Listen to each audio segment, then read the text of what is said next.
Hi everyone, my name is Sarah. I'm a community educator with Safe Haven of Greater Waterbury, and today I'm going to show you how to make your own coping skills toolbox.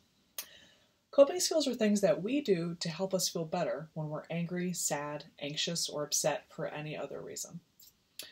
A coping skills toolbox is one place where you can keep all the things that help you to feel better when you're feeling upset for whatever reason. That way, when you need it, all the things that help you feel better are in one place.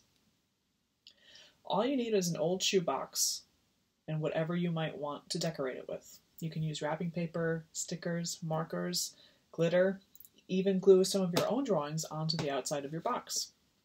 If you need help with scissors or glue, make sure that you ask your grown-up for help. Here is a coping skills toolbox that I made. As you can see, I decorated the outside with tissue paper and stickers and some glitter. You'll also see that I put a little notice on the front of it that says private, don't enter. This might be a good idea if you have other kids at home, like brothers or sisters or nieces or nephews or cousins, and you don't want them taking things out of your coping skills toolbox. So, I'm going to show you some of the things that I put into my coping skills toolbox, but feel free to add whatever works for you. As I'm talking, think about some of the things that help you to relax or feel better when you're upset, and start brainstorming some items that you might like to put into your own coping skills toolbox.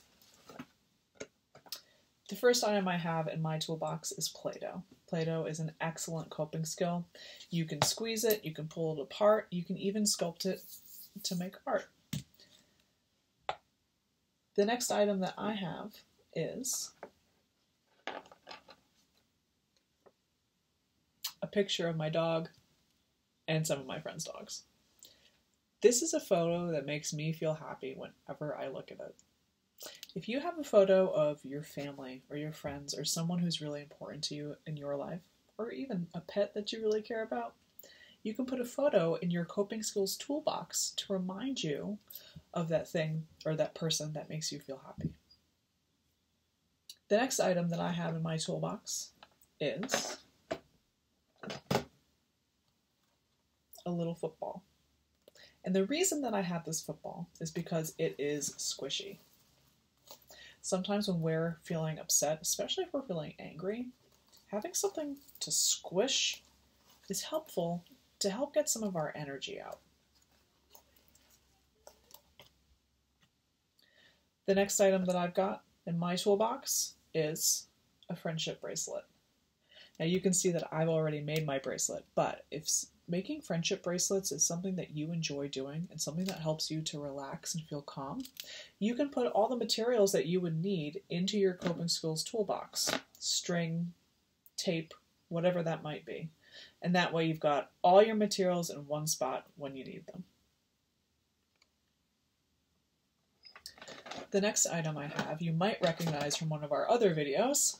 It is a self-calming glitter jar. Glitter jars are wonderful tools to help us to calm down when we're feeling upset or stressed. All you got to do is shake it up, put it on the table, and as you watch the glitter float around or float to the bottom, take some slow breaths in through your nose and out through your mouth. You keep doing that as you watch the glitter fall to the bottom of the jar. Make sure that you check out our videos on how to make a self-calming glitter jar if you think that this is something that would be a good coping skill for you. Next, I have a shell. Now it might seem a little strange that I have a shell in my coping skills toolbox, but this shell reminds me of a place that's really special to me. If you have a shell or a rock or something else that's small that reminds you of a special place that makes you feel happy, you can put it in your coping skills toolbox. It will be a reminder to you of a time that you felt happy, you felt calm, a time that you felt good. The next item that I have is music.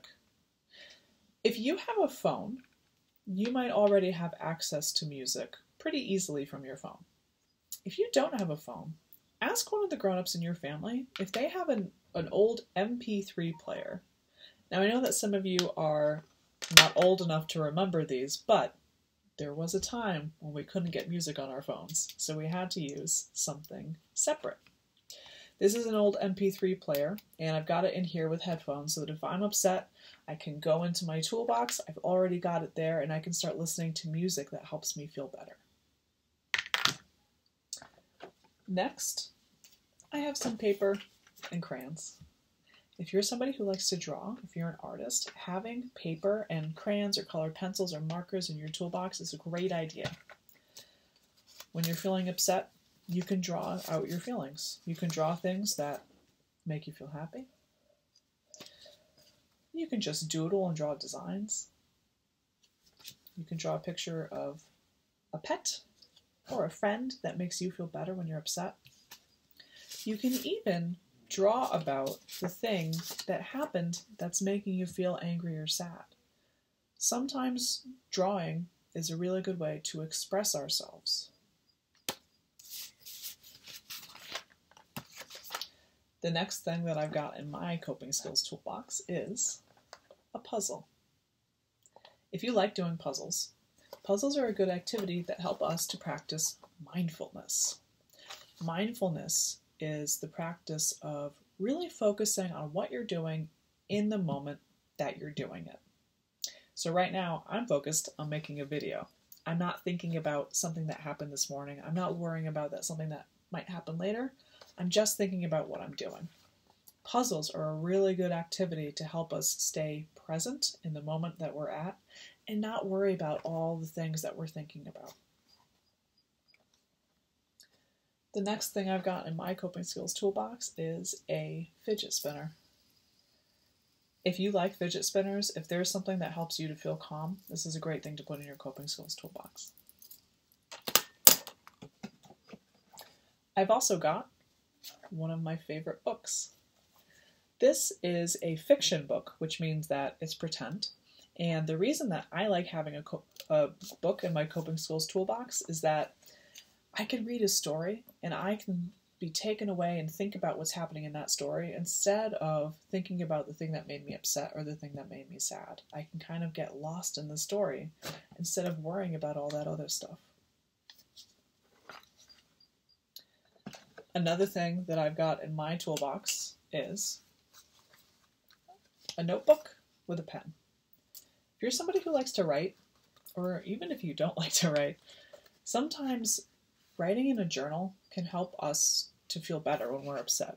You can write about the thing that's making you upset. You can write about something that would make you feel better. You can write about what you wish had happened instead. You can write about anything you want. Sometimes writing is easier than talking about how we feel. Next up, I've got bubbles. Blowing bubbles is a really good coping skill. They look really cool.